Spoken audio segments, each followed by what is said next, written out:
talk about adding a 4-point line has been in the NBA for a while, which would be within a range of 4 to 10 feet behind the 3-point line. Hey there guys, what's going on and welcome back to our channel. You might be a religious basketball fan, but we guarantee you didn't know some of these facts about the league. The league has a long-standing history and a lot has happened during it. From bad numbers to name changes, they have seen everything. But you might have not. So head on in and have a look at a few things you didn't know about the NBA. Number 5, women in the NBA. All the way back in 1977, the NBA draft wasn't the typical 2 rounds and 60 picks like we see today. It was 7 rounds and 170 picks. So the door was open for way too many people to get in, and in that year, in the 7th round, the Jazz made history. With the 137th pick, Utah Jazz selected Lucia Harris. She became the first woman officially drafted and allowed into the NBA, and to be fair, she deserved it. In college, Lucia put up 25.9 points and 14.5 rebounds per game. Of course, there was a reason she was picked ahead of 33 other guys, but right after she was drafted, things took a turn for the worse. When Lucia was called for training camp, she never showed up. This was the first ever woman to officially join the NBA. Her journey to becoming a superstar had started, and this was the opportunity of a lifetime. So why did she disappear? Well, as it turned out, Lucia was expecting a child, and obviously, she couldn't have hustled on the court alongside men in her condition. So just like that, her career was over. With that said, there is actually no rule in the NBA against a woman being selected. If she's good enough, she could make it.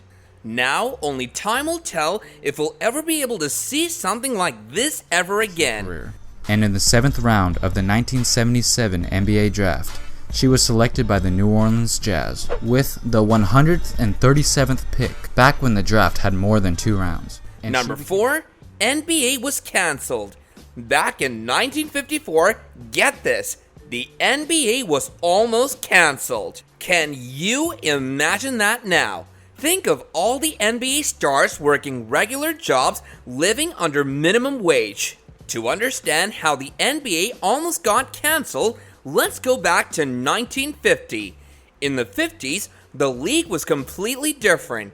We could see teams pass the ball around the court even without trying to score.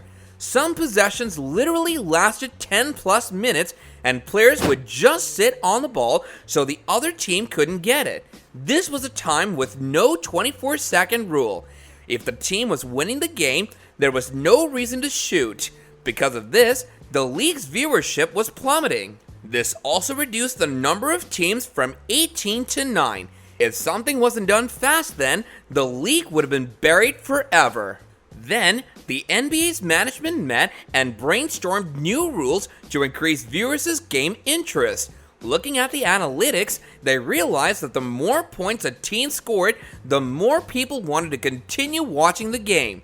So they introduced the shot clock, which practically forced the team to either make the shot or give up possession of the ball.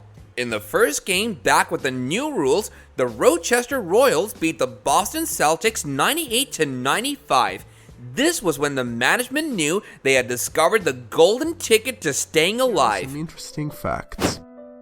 NBA players are the world's best paid athletes by average annual salary per player. Number 4, 4-point line. Over the last few years, we've seen players like Steve Curry, LeBron James, Damian Lillard, and Trae Young taking deeper 3-point shots than any other player in history. But why would they risk a shot when they could just walk 10 feet closer and increase the chances of scoring? Well, it turns out that teams have been practicing for a potential 4-point line. According to ESPN, the 76ers, Hawks, Nets, Bulls, and Bucks were the first team to implement a 4-point line into the practice facility. They have added this new line about 5 feet behind the 3-point line. So even though there isn't an official 4-point in the league, teams are preparing the players for when it may come. Chances look positive about seeing this happening soon. Talk about adding a 4-point line has been in the NBA for a while, which would be within a range of 4 to 10 feet behind the 3-point line. Number 2, Washington Bullets to Wizards. The reason behind the Washington Bullets changing their name to the Wizards has bothered many people. All of it started with one tragic incident involving a bullet. Back in 1995, the Bullets were a team at the top of the NBA. They had just come off as champions of the season when all of a sudden, the Prime Minister of Israel was shot. This tragic accident resulted in his life taken away. If you're thinking about what this has to do with the name change, then hold on a second. The Prime Minister of Israel was a very close friend of the team's owner at the time, so after the incident, the name Bullet kept ringing in his head. He couldn't get over the fact that his very own franchise was named after the very thing that took his friend away from him. Then, immediately after the funeral, the name change was officially announced. In 1997, the team decided to leave the decision up to the fans. The organization set up a 1-800 line for the community, allowing them to vote on 5 different options. Personally speaking, the options weren't too ideal for a team that was once on top of the charts. The options included Sea Dogs, Dragons, Express, Stallions, and the Wizards. The most liked among them was, of course, Wizards. But looking at what they were given to work with, the Wizards seemed to be the most decent option.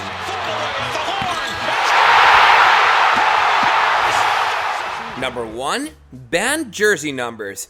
Did you know that there were jersey numbers that were banned in the NBA? Well, as it turned out, there were. Back in 1999, Dennis Rodman was doing whatever he could to get attention, wearing wedding dresses, putting on a little makeup, and even dyeing his hair pink were a few such activities. But his attention seeking didn't stop with his look only. The man wanted the holiest of jersey numbers, a number so respected and honored that no one ever took it. He decided on the number 69.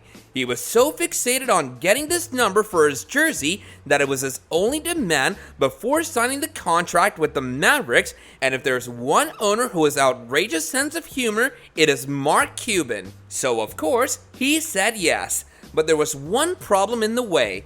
NBA Commissioner David Stern was not having any of this. He put the hammer down and banned Rodman from wearing it. Even though Rodman and Cuban fought for it, Stern was, well, as his name suggests, stern with his decision. With this, 69 went down as the only banned jersey number in NBA history, and all of it was because of its inappropriate connotation. The league, with what it appears, is dynamic. We have, over the years, seen it come forth with a lot of changes, all for the well-being of the teams and their players. Whatever their decisions might be, they have certainly kept the fans glued to their screen for the entire seasons. Dennis Rodman was crazy enough to ask David Stern to wear the number 69 in the NBA. If you want more, so do give us your thoughts on all of these things that went down in the league's history in the comment section below. And before we get out of here, don't forget to like, share, and subscribe. And with that, I'll be catching you guys later in another video. Bye now.